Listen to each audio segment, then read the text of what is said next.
Welcome to Man Does Tech, where I solve the problems you didn't even know you had. You start by verifying your Fire tablet model and OS so you pick the right Android build. Enable developer options and turn on USB debugging. This allows ADB to talk to the device. Once done, install ADB and Fastboot on your computer and download the matching Android image and any vendor drivers. Make sure battery is above 50% and that you have a USB cable that supports data. These initial facts prevent wasted steps and set up a reliable flashing environment. Next, unlock the bootloader when the tablet permits. This step is model-specific and often requires a confirmed Fastboot command sequence. Reboot into Fastboot mode and confirm your computer sees the device with Fastboot devices.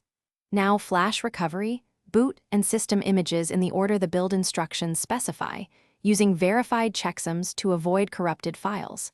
Make sure to use the exact file names matching your model. If the process pauses, do not disconnect. Check cable and retry the current command. Finally, reboot into your new Android system and walk through setup.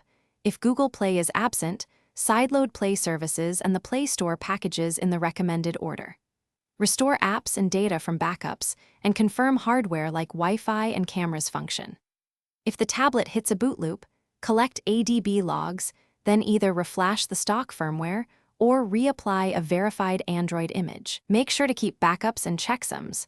Those are the key recovery tools that save time when things go wrong.